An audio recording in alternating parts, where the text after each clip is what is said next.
নমস্কার, your internet school চ্যানেলে তোমাদের সকলকে স্বাগত। তো আজকে আমরা তোমাদের ক্লাস 8-এর ইতিহাস বিষয়ে রায়ান মার্টিন কোশ্চেন ব্যাংক অনুসারে তোমাদের থার্ড সামেটিভের যে প্রথম পেজটা আছে, অর্থাৎ মধ্যশিক্ষা পর্ষদ নমুনা প্রশ্নপত্র, সেইটার সমাধান করব। তো তার আগে তোমাদেরকে প্রশ্নের নম্বর বিভাজন আর প্রশ্ন কাঠামোটা একবার দেখিয়ে দিই। তোমাদের থার্ড সামেটিভের পরীক্ষাটা হবে 70 নম্বরের। তো তার জন্যে যে পেজটা আজকে করাবো এবং পরবর্তীতে এই থার্ড সামেটিভের যে পেজগুলো আমি সমাধান করব, সেইগুলো কোন কোন অধ্যায় থেকে পেজগুলোতে প্রশ্নগুলো থাকবে সেটা এখানে দেওয়া আছে। এখন 3 নম্বর অধ্যায় অর্থাৎ উপনিবেশিক কর্তৃত্ব প্রতিষ্ঠা, এই অধ্যায়টা থেকে থাকবে। 5 নম্বর অধ্যায় উপনিবেশিক শাসনের প্রতিক্রিয়া, এই অধ্যায়টা থেকে থাকবে। 6 নম্বর অধ্যায় জাতীয়তাবাদের প্রাথমিক বিকাশ, এই অধ্যায়টা থেকে থাকবে। তারপর 7 নম্বর অধ্যায় ভারতের জাতীয় আন্দোলনের আদর্শ ও বিবর্তন, এই অধ্যায়টা থেকে থাকবে। তারপরে 8 নম্বর অধ্যায় সাম্প্রদায়িকতা থেকে দেশভাগ, এই অধ্যায়টা থেকে থাকবে। তারপরে হচ্ছে 9 নম্বর অধ্যায় অর্থাৎ শেষ অধ্যায় তোমাদের ভারতীয় সংবিধান, এই অধ্যায়টা থেকে থাকবে। এবার চলো আমরা পেজে চলে যাই। কোশ্চেন সেটটার আমরা সমাধান করব মধ্যশিক্ষা পর্ষদ নমুনা প্রশ্নপত্র। তো প্রথমে বলেছে 1 কলকাতায় ফোর্ট উইলিয়াম কলেজ প্রতিষ্ঠা হয়।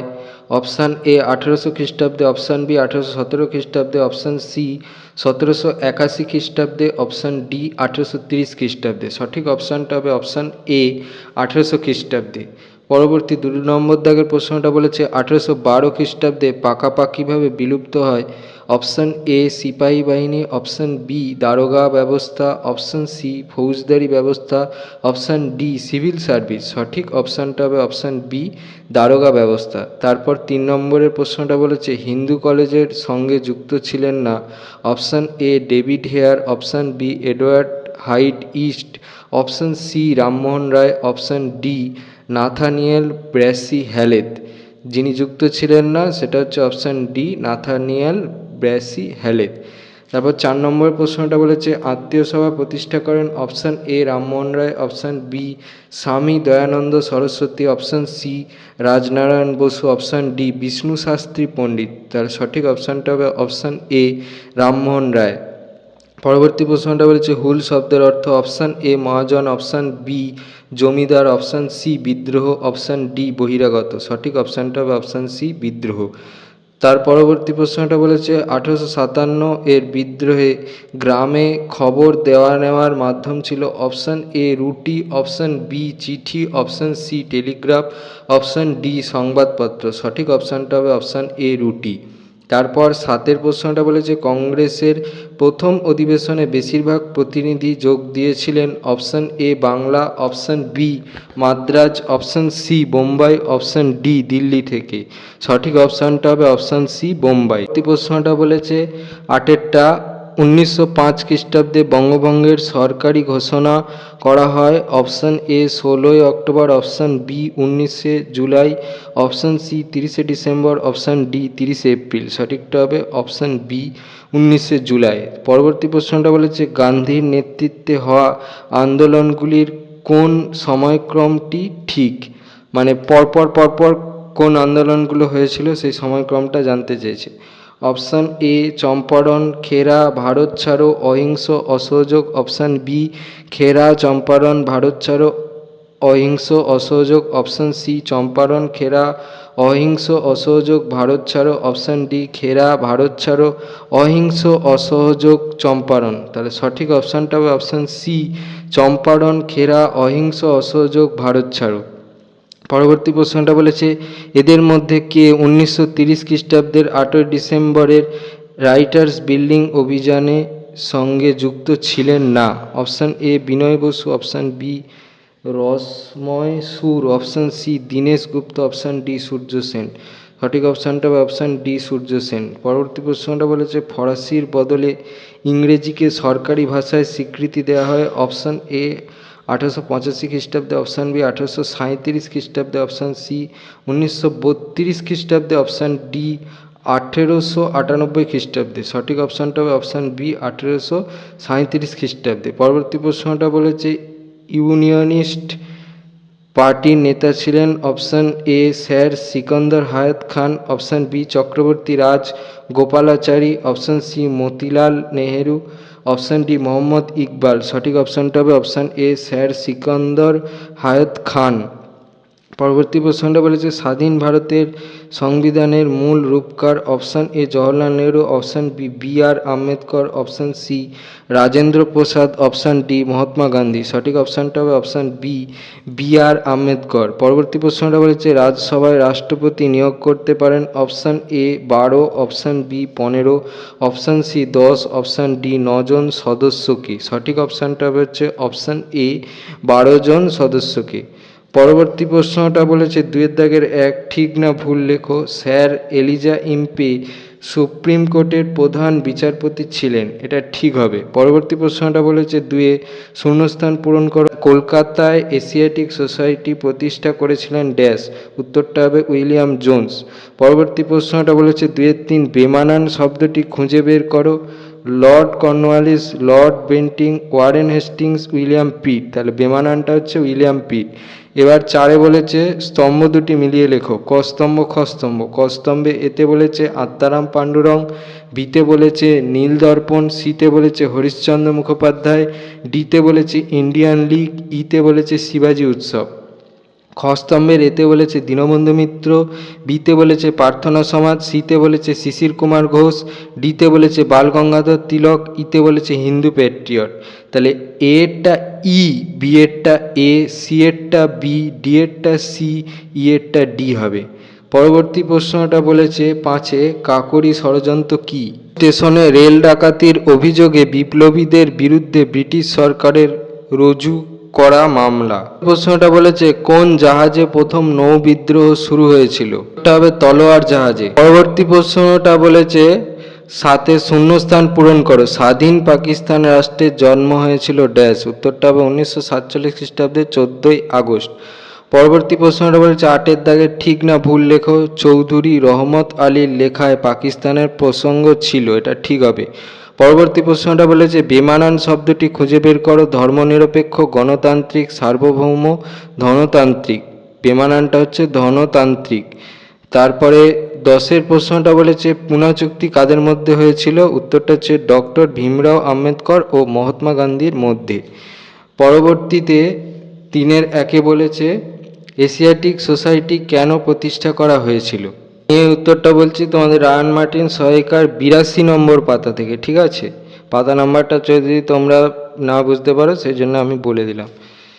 তো দেখো উত্তরটা কি বলেছে। উইলিয়াম জোন্স 1784 খ্রিস্টাব্দে এশিয়াটিক সোসাইটি প্রতিষ্ঠা করেন। উদ্দেশ্য, এশিয়াটিক সোসাইটি প্রতিষ্ঠার উদ্দেশ্য ছিল 1 ভারতের প্রাচীন সভ্যতার চর্চা করার জন্য তিনি এশিয়াটিক সোসাইটি প্রতিষ্ঠা করেন। 2 ভারতীয় সাহিত্যের ইংরেজি অনুবাদ করা। তিনি ভারতীয় সাহিত্যকে আধুনিক ইংরেজি ভাষায় অনুবাদ করতে চেয়েছিলেন। তিনি বিশ্বাস করতেন যে এর ফলে ভারতীয় শিক্ষিত সম্প্রদায়ের মধ্যে ব্রিটিশদের সম্পর্ক দৃঢ় হবে। প্রশ্নটা বলেছে 3-1 অথবা কমিটি অফ রেভিনিউ কেন প্রতিষ্ঠা করা হয়েছিল? British east India company Bangla জমি জরিপ করে রাজস্ব নির্ধারণ করার জন্য তৎপর হয়ে ওঠে। 1770 খ্রিস্টাব্দে মুর্শিদাবাদে কম্পট্রেলিং কাউন্সিল অফ রেভিনিউ এবং কমিটি অফ রেভিনিউ তৈরি করা হয়। কমিটি অফ রেভিনিউ মূলত রাজস্ব সংক্রান্ত বিষয়ে দেখাশোনা করত। পরবর্তী প্রশ্নটা বলেছে 3-2 মাদ্রাজে বীরেশলিঙ্গম পান্তুলু কিভাবে সমাজ সংস্কারের উদ্যোগ নিয়েছিলেন? দক্ষিণ ভারতের অন্যতম সমাজ সংস্কারক ছিলেন বীরেশলিঙ্গম পান্তুলু। তিনি বাংলার ব্রাহ্ম আন্দোলনের দ্বারা প্রভাবিত হন। দক্ষিণ ভারতে প্রার্থনা সমাজের সংস্কার আন্দোলনের অন্যতম প্রচারক ছিলেন তিনি। সমাজ সংস্কার তার নেতৃত্বে মাদ্রাজ প্রেসিডেন্সিতে বিধবা বিবাহ আন্দোলন শুরু হয়েছিল। তিনি সমাজে প্রচলিত জাতিভেদ প্রথা, অস্পৃশ্যতা, বাল্যবিবাহ প্রভৃতির বিরোধিতা করেছিলেন। তিনি নারী শিক্ষার প্রসারের জন্য প্রচার চালান। এই সমাজ কল্যাণমূলক কাজের জন্য তাকে দক্ষিণ ভারতের বিদ্যাসাগর নামে অভিহিত করা হয়। পরবর্তী প্রশ্নটা বলেছে 3-2 অথবা তিতুমির কিভাবে ব্রিটিশ বিরোধী আন্দোলন সংগঠিত করেন। তিতুমির স্থানীয় জমিদার নীলকর ও ব্রিটিশ সরকারের বিরুদ্ধে আন্দোলন সংগঠিত করেন। এজন্য তিনি এক অত্যাচারিত কৃষকদের সংগঠিত করেন। 2 বারাসাত অঞ্চলের নারকেলবেড়িয়া গ্রামে বাঁশের কেল্লা বানিয়ে নিজেকে বাদশাহ বলে ঘোষণা করেন। 3 তার ভাগিনেয় গোলাম মাসুমকে প্রধান সেনাপতি ও অনুগামী মঈনুদ্দিনকে প্রধানমন্ত্রী নিযুক্ত করেন। পরবর্তী প্রশ্নটা বলেছে 3-এর 3 সভা সমিতির যুগ কাকে বলে।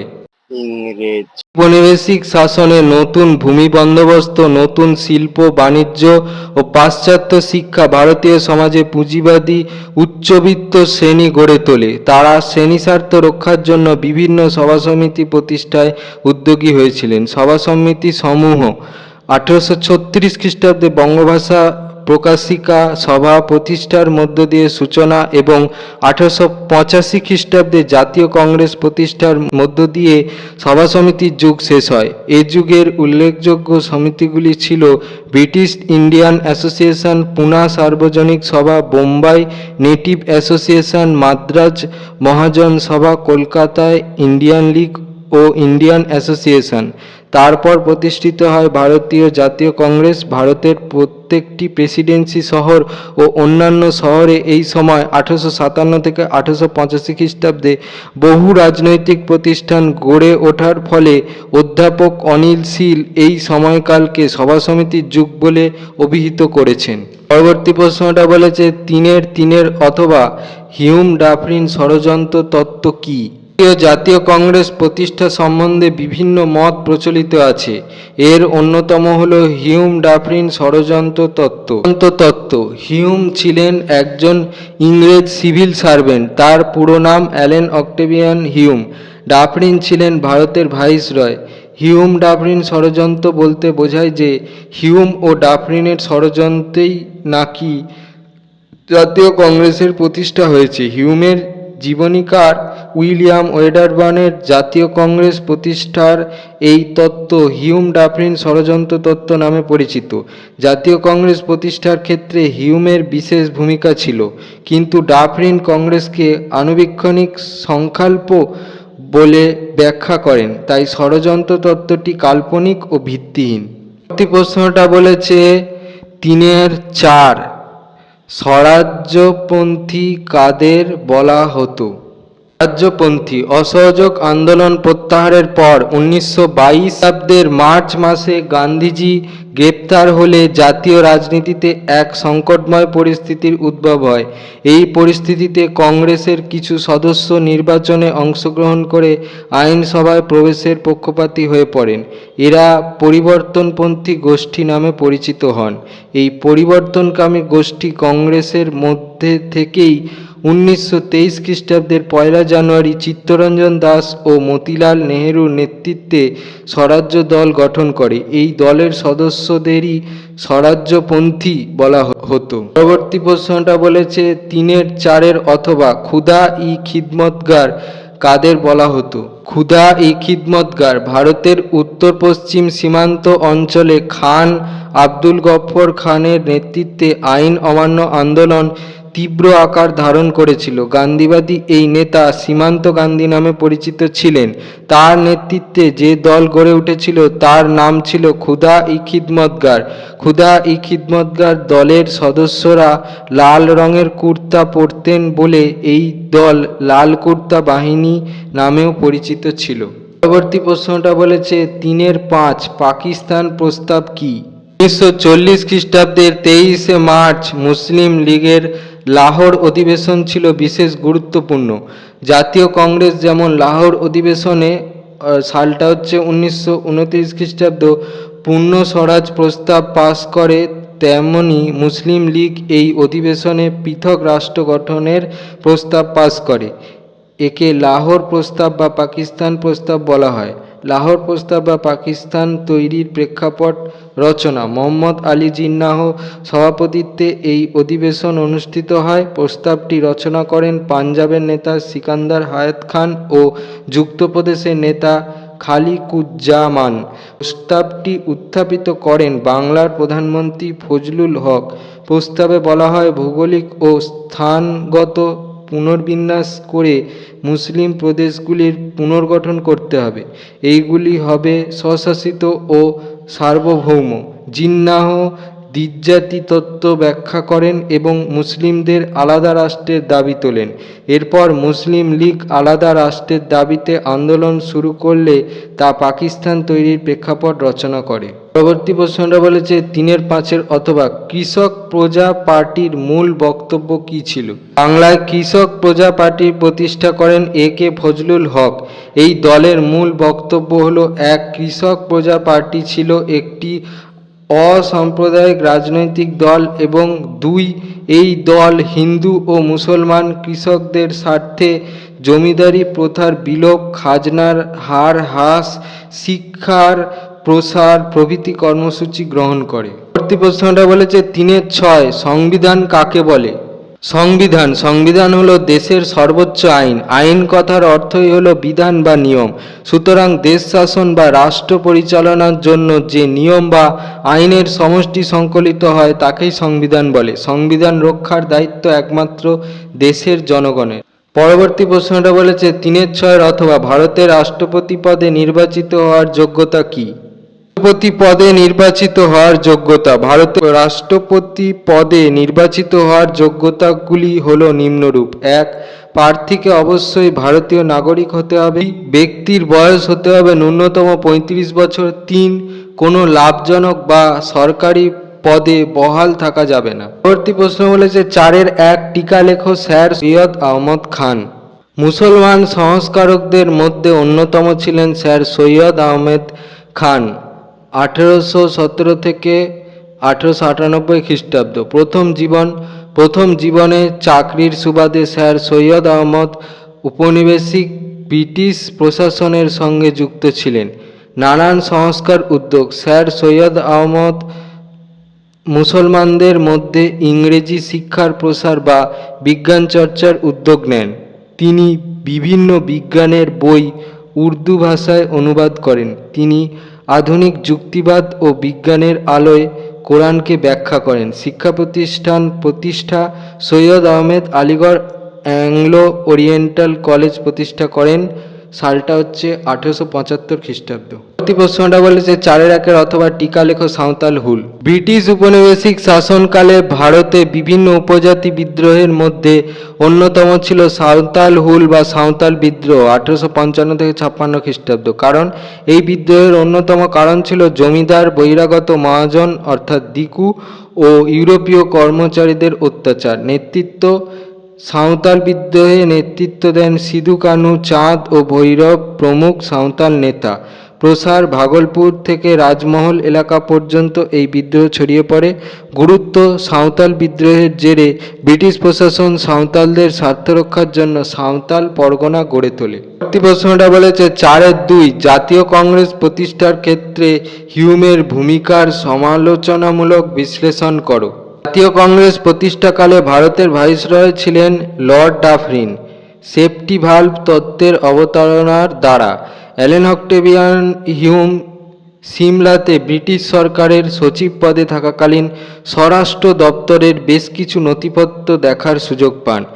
এই সব নথিপত্র দেখে তার মনে হয় যে ব্রিটিশ শাসনের বিরুদ্ধে ভারতবাসী যে কোনো সময় বিদ্রোহ ঘোষণা করতে পারে। তাই হিউম সেফটি ভালভ বা ধ্বংসাত্মক শক্তির প্রতিরোধক হিসেবে জাতীয় কংগ্রেস প্রতিষ্ঠা করতে চেয়েছিলেন। খোলা চিঠির মাধ্যমে হিউম 1883 খ্রিস্টাব্দের 1 মার্চ কলকাতা বিশ্ববিদ্যালয়ের স্নাতকদের উদ্দেশ্যে লেখা এক খোলা চিঠিতে দেশের সামাজিক, রাজনৈতিক, মানসিক ও নৈতিক উন্নতির জন্য তাদের সংঘবদ্ধ হওয়ার আহ্বান জানান।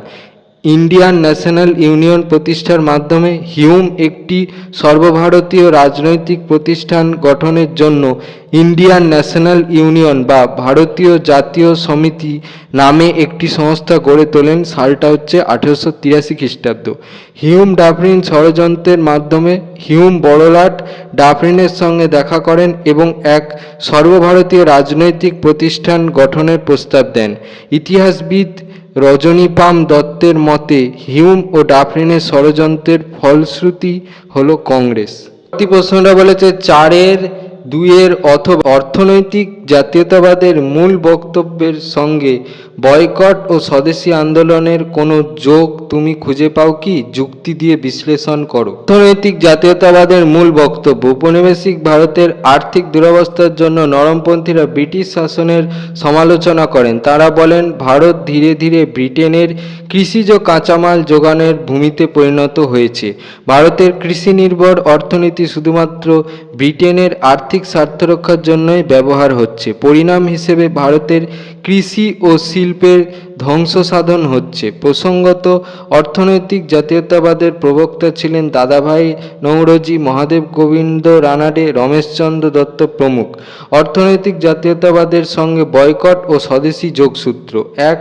অর্থনৈতিক জাতীয়তাবাদের প্রবক্তাগণ ভারতের আর্থিক দুরবস্থার জন্য ব্রিটিশ শাসন নীতিকে দায়ী করেন। ব্রিটিশরা নিজের স্বার্থে ব্রিটেনের তৈরি গুলি বিক্রির জন্য ভারতের বাজারকে ব্যবহার করে। এর ফলে স্বদেশী শিল্প সামগ্রী বিক্রি কমে যায়। অর্থনৈতিক জাতীয়তাবাদের এই বক্তব্যের সঙ্গে স্বদেশী ও বয়কট আন্দোলনের যোগসূত্র খুঁজে পাওয়া যায়, কেননা এই প্রেক্ষাপটে দাঁড়িয়ে বয়কট ও স্বদেশী আন্দোলনের কর্মসূচিতে স্বদেশী পণ্য ক্রয় ও বিদেশি পণ্য সামগ্রী বর্জনের কথা ঘোষণা করা হয়। 2.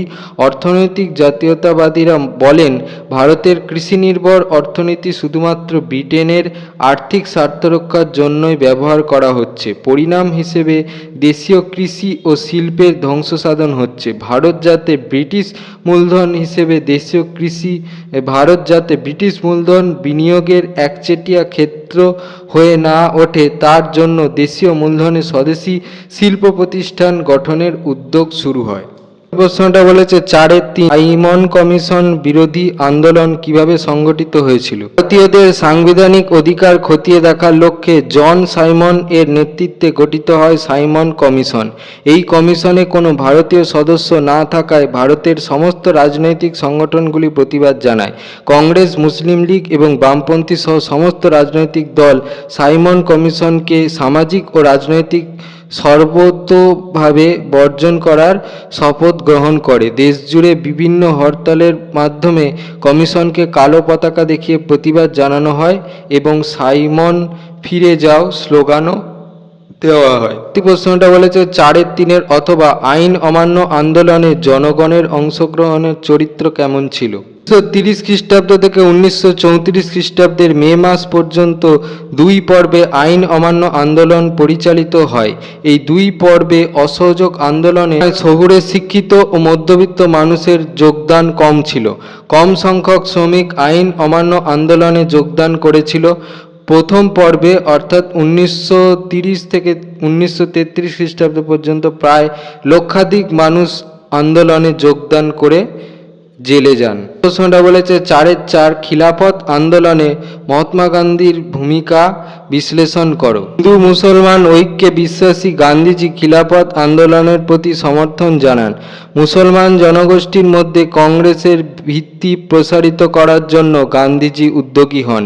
এই লক্ষ্যে তিনি খিলাফত সমস্যাকে অহিংস অসহযোগ আন্দোলনের অন্যতম দাবি হিসাবে অন্তর্ভুক্ত করেন। কেন্দ্রীয় খিলাফত কমিটিও গান্ধীজির প্রস্তাবকে সমর্থন জানায়। গান্ধী ও খিলাফতিরা একযোগে ব্রিটিশ সরকারের বিরুদ্ধে অসহযোগিতার কর্মসূচি প্রচার করতে শুরু করেন। আসলে খিলাফতি নেতারাও গান্ধীজির সর্বজনগ্রাহ্যতাকে ব্যবহার করে জনগণের কাছে পৌঁছে দিতে চেয়েছিলেন। পরবর্তী প্রশ্নটা বলেছে 4-4 অথবা তোমার কি মনে হয় ভারত ভাগ সত্যি অপরিহার্য ছিল? তোমার বক্তব্যের পক্ষে যুক্তি দাও। বিভক্ত ভারত রাষ্ট্র ভারত ও পাকিস্তান নামে 2টি আলাদা রাষ্ট্রে ভাগ হয়ে যায়। এই ভারত বিভাগ সত্যি অপরিহার্য ছিল কিনা তা নিয়ে বিতর্ক রয়েছে। একদল মনে করেন ভারত বিভাগ ছাড়া দ্বিতীয় কোনো পথ ছিল না। অন্য দলের মতে ভারত বিভাগ এড়ানো যেত। আমার ধারণায় সমকালীন রাজনৈতিক পরিস্থিতি ভারত ভাগের মতো একটি মর্মান্তিক সিদ্ধান্ত গ্রহণকে অনিবার্য করে তুলেছিল। জিন্নাহর নেতৃত্বে আলাদা পাকিস্তান গঠনের দাবিকে নেহেরু ও প্যাটেলের মতো কংগ্রেসের শীর্ষ নেতৃবৃন্দ মেনে নিতে বাধ্য হয়েছিলেন। পরবর্তী প্রশ্নটা বলেছে 3-5 টিকা লেখো ভারতীয় সংবিধানের প্রস্তাবনা। ভারতীয় সংবিধানের প্রস্তাবনার একটি বিশেষ গুরুত্ব রয়েছে। মূল বক্তব্য: ভারতীয় সংবিধানের প্রস্তাবনায় সংবিধানের আদর্শ ও উদ্দেশ্য ঘোষণা করা হয়েছে। ভারতীয় সংবিধানের প্রস্তাবনাকে সংবিধানের বিবেক বা সংবিধানের আত্মা বলা হয়। সংবিধানের মূল প্রস্তাবনায় ভারত রাষ্ট্রকে একটি সার্বভৌম গণতান্ত্রিক প্রজাতন্ত্র বলা হয়েছে। সংশোধনী: সংবিধানের 42তম সংশোধনীতে, যেটা হয়েছিল 1976 খ্রিস্টাব্দে, সমাজতান্ত্রিক ও ধর্মনিরপেক্ষ এই দুই আদর্শ যোগ করা হয়। বলা হয় ভারত রাষ্ট্র হলো এক সার্বভৌম সমাজতান্ত্রিক ধর্মনিরপেক্ষ গণতান্ত্রিক সাধারণতন্ত্র। প্রশ্নটা বলেছে 4-5 অথবা টিকা লেখো সামাজিক উন্নয়নে সংবিধানের ভূমিকা। সামাজিক উন্নয়নে সংবিধানের ভূমিকা: ভারতীয় সমাজে অনেক কুপ্রথা ও কুসংস্কার প্রচলিত ছিল এবং বর্তমানেও প্রচলিত আছে। এই সব কুপ্রথা ও কুসংস্কার দূর করে সামাজিক উন্নয়ন করার ক্ষেত্রে সংবিধানের বিশেষ ভূমিকা আছে। সমাজে প্রচলিত কুপ্রথা ও কুসংস্কার: ভারতের সংবিধানে নারী ও পুরুষের সমান অধিকারের কথা বলা হয়েছে, তবু আমাদের সমাজে নারীর ও পুরুষদের সমান অধিকার সব ক্ষেত্রে স্বীকৃত হয়নি। অনেক জায়গায় জন্মানোর পর আজও কন্যা সন্তানদের অবহেলা ও পীড়নের শিকার হতে হয়। 2. বিয়ের সময় অনেক জায়গায় পাত্রীপক্ষকে পণ দিয়ে বিয়ে দিতে হয়। 3. অনেক জায়গায় নারী পাচারের মতো জঘন্য ঘটনাও ঘটে। সংবিধানের ভূমিকা: ভারতীয় সংবিধানে নারীদের বিরুদ্ধে অমানবিক ঘটনা রুখতে নানান রকম পরিকল্পনা গৃহীত হয়েছে। নারীদের অধিকারগুলি সুরক্ষিত করার জন্য অনেকগুলি আইন বলবৎ করা হয়েছে। 2. শিক্ষার ক্ষেত্রে ছাত্রছাত্রীদের সমান সুযোগ সুবিধা দেওয়ার কথা বলা হয়েছে। 3. 2005 খ্রিস্টাব্দে সংবিধানে বলা হয়েছে যে জমি ও সম্পত্তির অধিকার রক্ষায় নারী ও পুরুষের সমান অধিকার রয়েছে। প্রশ্নটা বলেছে 5-1 ঊনবিংশ শতকের সামাজিক সংস্কারগুলি উচ্চবর্গের মধ্যে সীমাবদ্ধ ছিল। যুক্তিসহ মন্তব্যটি বিশ্লেষণ করো। শতকে যেসব সমাজ সংস্কার আন্দোলন গড়ে উঠেছে সেগুলি গোড়া থেকেই সংকীর্ণ সীমার মধ্যে আবদ্ধ হয়েছিল। এই সময়ের সমাজ সংস্কারগুলি উচ্চবর্ণের মানুষের মধ্যেই সীমাবদ্ধ ছিল। উচ্চবর্ণের পৃষ্ঠপোষকতা: উপনিবেশিক শাসনের ফলে আর্থিক ও শিক্ষাগত বিভিন্ন সুযোগ সুবিধাগুলি উচ্চবর্ণের ভদ্রলোকেরাই পেয়েছিল। এই শিক্ষিত উচ্চবর্ণের লোকেরাই 19 শতকের সংস্কার আন্দোলনগুলির পৃষ্ঠপোষকতা করেছিল। 2. উচ্চবর্ণের নেতৃত্ব: ঊনবিংশ শতকের সমাজ সংস্কারগুলি নেতৃবৃন্দ ছিলেন উচ্চবর্ণের মানুষ। তাদের সঙ্গে সমাজের সাধারণ মানুষের কোনো যোগ ছিল না। তারা সমাজের সর্বস্তরের মানুষদের নিয়ে ভাবিত ছিলেন না। 3. সংস্কার আন্দোলনে ইংরেজি ভাষার প্রভাব: সমাজ সংস্কারকগণ বর্ণের লোক ছিলেন বলে তারা ইংরেজি ও সংস্কৃত ঘেঁষা বাংলা ব্যবহার করতেন, কিন্তু এই ভাষা সাধারণ মানুষের ভাষা ছিল না। 4. শাস্ত্র নির্ভর আন্দোলন: ঊনবিংশ শতকের সংস্কার আন্দোলনগুলি মূলত ছিল হিন্দু ধর্মশাস্ত্র নির্ভর আন্দোলন। সংস্কার আন্দোলনের সঙ্গে যুক্ত ব্যক্তিরা মনে করতেন যে ধর্মশাস্ত্রে যেসব আচরণের কথা বলা আছে সেগুলি পালনীয়। তারা প্রচার করেন, কিন্তু স্বার্থপর মানুষ ধর্মশাস্ত্রে অপব্যাখ্যা করে সমাজে কুসংস্কারের প্রচলন করেছে। তাই সমাজ সংস্কারকগণ শাস্ত্রের সঠিক ব্যাখ্যা করে সংস্কার আন্দোলন পরিচালনা করেন। 5. সংস্কারে সাধারণ মানুষের প্রয়োজনীয় কর্মসূচির অভাব: সমাজ সংস্কারকগণ সমাজের সাধারণ মানুষের কথা তেমন ভাবেননি। তারা জাতিভেদ প্রথার বিরুদ্ধেও সোচ্চার হননি। প্রশ্নটা বলেছে 5-1 অথবা উপনিবেশিক শাসনের প্রভাব বিষয়ে বিরসা মুন্ডা ও নানা সাহেবের মধ্যে একটি কথোপকথন লেখো। উপনিবেশিক শাসনের প্রভাব বিষয়ে বিরসা মুন্ডা ও নানা সাহেবের মধ্যে কথোপকথন। নানা সাহেব: বিরসা মুন্ডা বাড়িতে আছো? বিরসা মুন্ডা: কে? নানা সাহেব, আমি নানা সাহেব। বিরসা মুন্ডা: আরে নানা সাহেব, আসুন আসুন। তা হঠাৎ আমাদের জঙ্গল এলাকায় কি মনে করে? নানা সাহেব: 1857 খ্রিস্টাব্দের বিদ্রোহে আমরা হেরে গেছি, আমি পালিয়ে এসেছি। ইংরেজরা আমাকে ধরার জন্য হন্যে হয়ে খুঁজছে। আমি কিছুতেই ওই বিদেশিদের হাতে ধরা দেব না। আপনার নাম অনেক শুনেছি। মুন্ডাদের নেতা হিসেবে তাদের অধিকার রক্ষার জন্য আপনার লড়াই সত্যি প্রশংসার দাবি রাখে। বিরসা মুন্ডা: বিদ্রোহ কি আর সাধে করেছি? অনেক দুঃখে জ্বালায় যন্ত্রণায় বিদ্রোহ করতে বাধ্য করেছে ইংরেজরা। ওরা আমাদের দেশটাকে শেষ করে দিল। আমরা জঙ্গলের মানুষ, কোথা থেকে এসে ওরা অরণ্য আইন পাস করে আমাদের জঙ্গলের ওপর অধিকার কায়েম করলো। আমাদের সমাজের নিজস্ব নিয়মকানুন ছিল, ইংরেজরা এসে আমাদের দেশে ওদের আইন কানুন চালু করে দিল।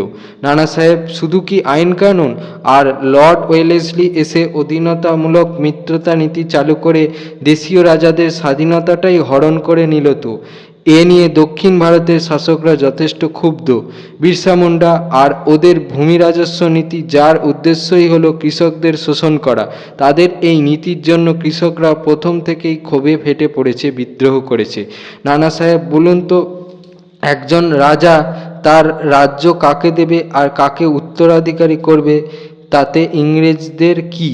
ওটা রাজার নিজস্ব বিষয়।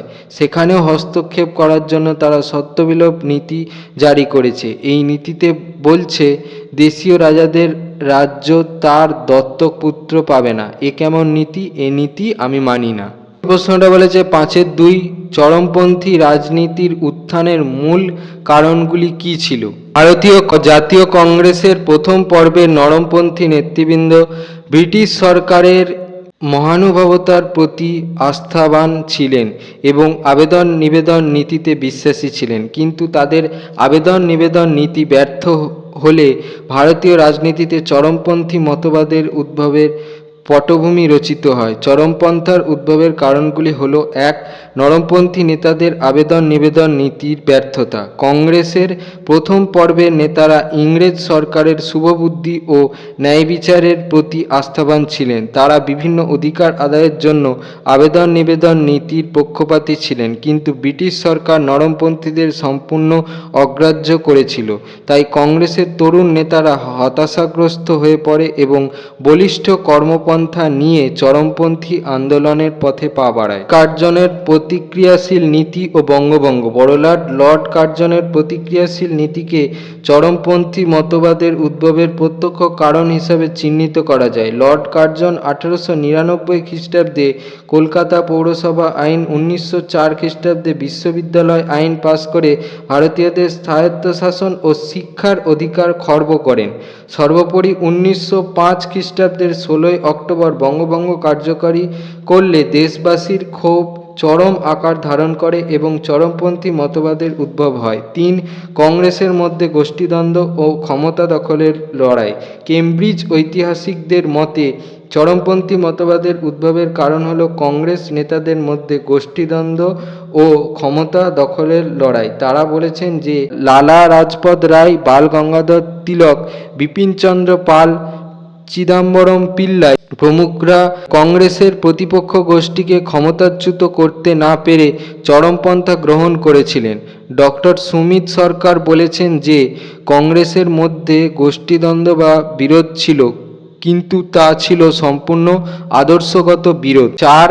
নেতৃবৃন্দের প্রভাব। কংগ্রেসের নেতৃবৃন্দের মধ্যে চরমপন্থী মতবাদের উদ্ভব ও বিকাশে বিশেষ ভূমিকা পালন করেছিলেন পাঞ্জাবের লালা রাজপথ রায়, মহারাষ্ট্রের বাল গঙ্গাধর তিলক, বাংলার বিপিনচন্দ্র পাল, অরবিন্দ ঘোষ প্রমুখ। তিলক দীপ্ত কণ্ঠে ঘোষণা করেছিলেন, স্বরাজ আমার জন্মগত অধিকার এবং আমি তা অর্জন করবই। তাদের প্রচার এবং সম্পাদিত পত্রিকাগুলি জনমত গঠনে বিশেষ ভূমিকা পালন করেছিল। নরমপন্থীদের বিরোধিতা করে চরমপন্থী মতবাদের উদ্ভব হলেও চরমপন্থীরাও বিশেষ সাফল্য অর্জন করতে পারেননি। চরমপন্থীদের আবেগ, সাহস ও দৃঢ়তা থাকলেও তারা কংগ্রেসের কর্তৃত্ব প্রতিষ্ঠা করতে সক্ষম হননি। তবে এই ব্যর্থতা সত্ত্বেও তারা ভারতের জাতীয় আন্দোলনে এক নতুন প্রাণের সঞ্চার করেছিলেন এবং দেশবাসীকে আপোষহীন সংগ্রামের পথ দেখিয়েছিলেন। প্রশ্নটা বলেছে 5-2 অথবা বঙ্গভঙ্গ বিরোধী আন্দোলনে জনগণের অংশগ্রহণের চরিত্র বিশ্লেষণ করো। 5 খ্রিস্টাব্দে 16 অক্টোবর বড়লাট লর্ড কার্জন বাংলাদেশকে 2 ভাগে বিভক্ত করেন। এই ঘটনাকে কেন্দ্র করে সারা ভারতে বিক্ষোভের আগুন জ্বলে ওঠে। তবে বঙ্গভঙ্গ বিরোধী আন্দোলনটি সাড়া জাগালেও তা প্রকৃত গণ আন্দোলন হয়ে উঠতে পারেনি। প্রকৃত গণ আন্দোলনে রূপান্তরিত না হওয়ার কারণ: 1. শিক্ষিত শ্রেণীর আন্দোলন। বঙ্গভঙ্গ বিরোধী আন্দোলনের অধিকাংশ নেতাই ছিলেন বড় শহর বা মফস্বলের শিক্ষিত মানুষ, ফলে তারা গ্রামের সাধারণ মানুষদের আন্দোলনে সামিল করতে পারেনি।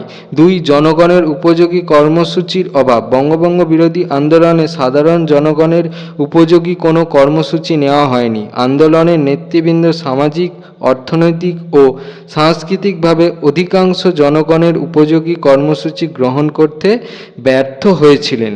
3. স্বদেশী কর্মসূচির দুর্বলতা। বঙ্গভঙ্গ বিরোধী আন্দোলনকারীরা বয়কট ও স্বদেশী কর্মসূচি গ্রহণ করেছিল, কিন্তু এই স্বদেশী কর্মসূচি বিশেষ ফলপ্রসূ হয়নি, কারণ 1. আন্দোলনকারীরা স্বদেশী জিনিস ব্যবহার করার জন্য সাধারণ মানুষের ওপর জোর জুলুম করত। 2. স্বদেশী দ্রব্যের দাম ছিল বিদেশি দ্রব্যের তুলনায় অনেক বেশি, যা কেনার ক্ষমতা গ্রামের দরিদ্র মানুষের ছিল না। 3. স্বদেশী দ্রব্যের যোগানও প্রয়োজনের তুলনায় অনেক কম ছিল। 4. শ্রমিক ও কৃষক শ্রেণীর যোগদানের অভাব। স্বদেশী নেতৃত্ব কখনো কখনো শ্রমিক ধর্মঘটের আয়োজন করলেও তা থেকে হিন্দুস্থানি ও বাগিচা শ্রমিকরা বাদ থাকত, ফলে স্বদেশী নেতৃবৃন্দ দরিদ্র কৃষক, শ্রমিক ও সাধারণ মানুষের সংখ্যাগরিষ্ঠ অংশকে আন্দোলনে সামিল করতে পারেননি। 5. আন্দোলনে হিন্দু ধর্মীয় প্রতীক ব্যবহার। অনেক চরমপন্থী নেতা বঙ্গভঙ্গ বিরোধী আন্দোলনে ধর্মীয় প্রতীক ও দেবদেবীর উপাখ্যান ব্যবহার করতে থাকেন। এর ফলে অধিকাংশ মুসলমান ও বৈষ্ণব কৃষকরা এই আন্দোলনের সঙ্গে মানসিকভাবে যুক্ত হতে পারেননি। প্রশ্নটা বলেছে 5-3 ভারত ছাড়ো আন্দোলন গান্ধীবাদী পথে হয়নি, যুক্তিসহ মন্তব্যটি বিশ্লেষণ করো। 1942 খ্রিস্টাব্দে ব্রিটিশদের বিরুদ্ধে ভারত ছাড়ো আন্দোলন শুরু হয়। তবে অসহযোগ আন্দোলন, আইন অমান্য আন্দোলন গান্ধীজির নেতৃত্বে ও আদর্শে পরিচালিত হলেও ভারত ছাড়ো আন্দোলন গান্ধীজির নেতৃত্বে ও মতবাদে পরিচালিত হয়নি। প্রথমত, 1942 খ্রিস্টাব্দের 14 জুলাই কংগ্রেসের কার্যনির্বাহক সমিতি ওয়ার্ধায় ভারত ছাড়ো আন্দোলনের প্রস্তাব গ্রহণ করে। 8 আগস্ট বোম্বাইয়ে কংগ্রেস ভারত ছাড়ো আন্দোলনের প্রস্তাব অনুমোদন করে। গান্ধীজি দীপ্তকণ্ঠে ঘোষণা করেন, পূর্ণ স্বাধীনতা ছাড়া অন্য কোনো কিছুতেই আমি সন্তুষ্ট হব না, করেঙ্গে ইয়া মরেঙ্গে, ডু অর ডাই। 8ই আগস্ট গভীর রাত্রে কংগ্রেসের অধিবেশন শেষ হওয়ার পর 9 আগস্ট ভোরে গান্ধীজি সহ সকল শীর্ষস্থানীয় কংগ্রেস নেতারা গ্রেপ্তার হন। দ্বিতীয়ত, গান্ধীজি গ্রেপ্তার হলে নেতৃত্বহীন জনসাধারণ নিজেরাই স্বতঃস্ফূর্তভাবে আন্দোলনে অংশগ্রহণ করে। সারা দেশে ধর্মঘট, বিক্ষোভ, মিছিল শুরু হয়। তৃতীয়ত, সারা দেশে জনগণ ইংরেজ ভারত ছাড়ো ধ্বনিতে মুখরিত হয়ে ওঠে। আন্দোলনের প্রথম দিকে শহরের যুব সম্প্রদায় ও মধ্যবিত্ত শ্রেণী উল্লেখযোগ্য ভূমিকা গ্রহণ করে। শিল্পের সঙ্গে যুক্ত শ্রমিকরাও আন্দোলনে সামিল হন। চতুর্থত, প্রথম দিকে এই আন্দোলন শহরের মধ্যে সীমাবদ্ধ থাকলেও পরবর্তীকালে তা গ্রামাঞ্চলে ছড়িয়ে পড়ে। বাংলার মেদিনীপুরে তাম্রলিপ্ত জাতীয় সরকার প্রতিষ্ঠিত হয়। ক্রমে তা ব্যাপক গণবিদ্রোহের আকার ধারণ করে। পঞ্চমত, জনগণ বিভিন্ন জায়গায় থানা দখল করে, সরকারি অফিস আক্রমণ করে, রাস্তা কেটে যোগাযোগ বিচ্ছিন্ন করে দেয়। ভারতে বিভিন্ন অঞ্চল থেকে ব্রিটিশ শাসন নিশ্চিহ্ন হয়ে যায়, ফলে আন্দোলন হিংসাত্মক হয়ে ওঠে। বলা যায়, ভারত ছাড়ো আন্দোলন গান্ধীবাদী পথে হয়নি। পণ্ডিত জওহরলাল নেহরু এই আন্দোলনকে স্বতঃস্ফূর্ত গণ আন্দোলন বলে অভিহিত করেছেন। প্রশ্নটা বলেছে 5-3 অথবা আজাদ হিন্দ ফৌজের একজন সৈনিক হিসেবে তোমার অভিযানের অভিজ্ঞতা জানিয়ে বন্ধুকে একটি চিঠি লেখো। হিন্দ ফৌজের একজন সৈনিক হিসাবে তোমার অভিযানের অভিজ্ঞতা জানিয়ে বন্ধুকে চিঠি। আজাদ হিন্দ ক্যাম্প, মণিপুর। প্রিয় দীনবন্ধু, আশা করি তোমরা সবাই ভালো আছো। আজ তোমাদের কথা খুব মনে পড়ছে, সময়ও আছে, তাই চিঠি লিখছি। তবে মনে অনেক দুঃখ নিয়ে এই চিঠি লিখছি। তোমাকে প্রথম থেকে বলি, আমি যেদিন সৈনিক হিসাবে যোগ দিলাম সেদিন 1943 খ্রিস্টাব্দে নেতাজি সিঙ্গাপুরে আজাদ হিন্দ সরকার প্রতিষ্ঠা করলেন। 1944 খ্রিস্টাব্দে নেতাজি রেঙ্গুনে এসে তার প্রধান সামরিক দপ্তর স্থাপন করেন। এরপর শুরু হলো আমাদের আজাদ হিন্দ বাহিনীর ভারত অভিযান। তিনি আমাদের সামনে ধ্বনি দেন, দিল্লি চলো। আমরা তার আহ্বানে, তার উজ্জীবন মন্ত্রে উদ্বুদ্ধ হয়ে অমিত বিক্রমে ভারত অভিযানে অগ্রসর হলাম। আমরা 1944 খ্রিস্টাব্দের ফেব্রুয়ারি মাসে আরাকান দখল করলাম। তারপর বার্মা সীমান্ত অতিক্রম করে ভারত ভূমিতে পা রাখলাম। ভারত ভূমির মণিপুরের মোইরাং এ প্রবেশ করে আমরা জাতীয় পতাকা তুললাম। তারপর আমরা মণিপুরের রাজধানী ইম্ফল দখলের জন্য লড়াই শুরু করলাম। আর এই সময়েই আমাদের বিপর্যয় শুরু হলো। আমরা পিছু হটতে বাধ্য হলাম। আমরা অত্যন্ত দুঃখ পেলাম। আমরা যদি ভারতের একটা রাজ্য দখল করতে পারতাম তাহলে আমাদের মনোবল অনেক বাড়ত। ভারতের রাজনীতিও ব্যাপকভাবে প্রভাবিত হতো। আসলে আমরা জাপানের সাহায্য ও সহযোগিতা না পেয়ে সমস্যার সম্মুখীন হলাম। আবার ভাগ্যের পরিহাসে এই সময় নির্দিষ্ট সময়ের পূর্বেই বর্ষা নেমে আসায় আমরা সমস্যায় পড়লাম। এমন সময় গেছে যখন আমাদের প্রয়োজনীয় খাদ্যও ছিল না। আমাদের অনেক সঙ্গী খাদ্যাভাব, ম্যালেরিয়া ও পার্বত্য অঞ্চলের বিষাক্ত পোকার কামড়ে মারা যায়। এদিকে আমেরিকা জাপানের হিরোশিমা ও নাগাসাকি শহরে বোমা ফেলায় জাপান বিপর্যস্ত হয়ে পড়ে। শেষ পর্যন্ত জাপান মিত্রশক্তির কাছে আত্মসমর্পণ করে। ফলে আমাদের আজাদি সেনাদলও আত্মসমর্পণ করতে বাধ্য হয়। তোমরা সবাই ভালো থাকবে। সুযোগ পেলে আমাদের খবর জানিয়ে তোমায় চিঠি লিখব। জয় হিন্দ। ইতি নিজের নাম। তোমাদের ক্লাস 8-এর থার্ড সামেটিভের ইতিহাস বিষয়ে মধ্যশিক্ষা পর্ষদ নমুনা প্রশ্নপত্রের সমাধান। তো তোমাদের যদি এই ভিডিওটা ভালো লেগে থাকে তাহলে ভিডিওটাকে অবশ্যই লাইক করে দাও এবং আমাদের চ্যানেলটাকে অবশ্যই সাবস্ক্রাইব করে দাও। এই ধরনের ভিডিও নোটিফিকেশান চটজলদি পেতে হলে আমাদের চ্যানেলটাকে সাবস্ক্রাইব করার পাশাপাশি পাশে থাকা বেল আইকনে গিয়ে অবশ্যই ক্লিক করে দাও, যাতে করে ভিডিও আপলোড হওয়ার সাথে সাথে তোমরা তার নোটিফিকেশান পেয়ে যাও। আর দেখবে এই ভিডিওর ডিসক্রিপশানে আমাদের টেলিগ্রাম এবং হোয়াটসঅ্যাপ গ্রুপের লিঙ্ক দেওয়া আছে, সেখানে তোমরা চটজলদি জয়েন হয়ে যাও, যাতে করে এই কোশ্চেন অ্যান্সার সলিউশনের পিডিএফ সহ বিভিন্ন সাজেশানের পিডিএফগুলো তোমরা ফ্রিতে কালেকশান করে নিতে পারো। তো আজকের মতো ভিডিওটা এই পর্যন্তই। দেখা হচ্ছে পরবর্তী ভিডিওতে।